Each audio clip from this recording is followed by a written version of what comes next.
Hi, welcome to How to Draw Simple. Today we're going to learn how to draw a Pachycephalosaurus.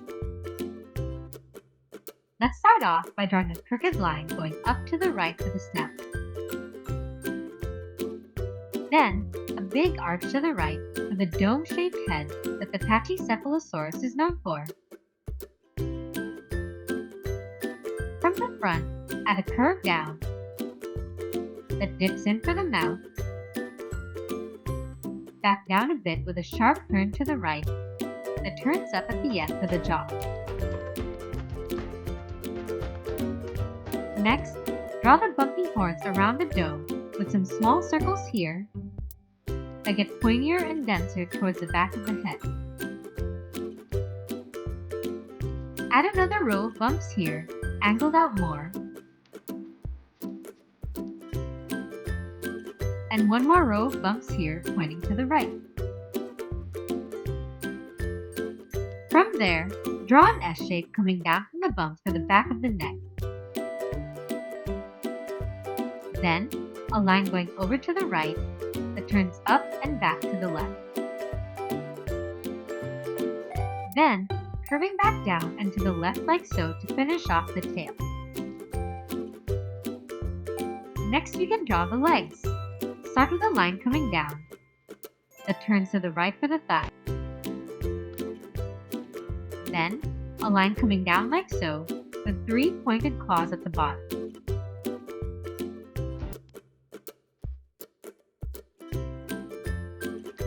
From there, curve back up along the leg to here, turn back up to the left, and up to the right to finish off the leg.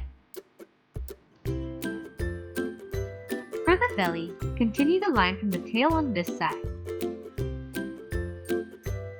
And next we can draw the arms.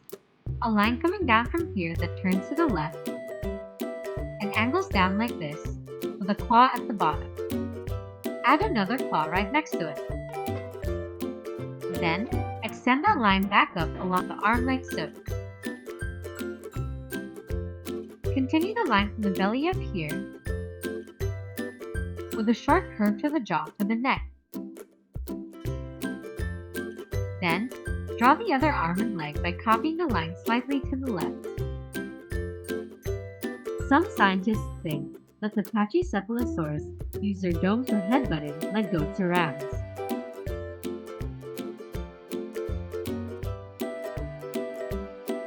Next, you can finish off the head with a big comma shape here for the eye, a small curved line to the left for a wrinkle, and a tiny C shape here on the snout for the nostril. To add some more detail, draw some really thin lines along the base of the dome for some texture. And lastly, a few wave shapes around the body for the scales.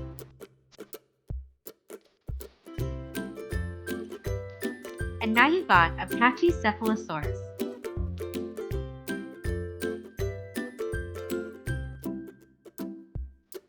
Let us know in the comments what you think we should draw next. And be sure to check out these videos for more.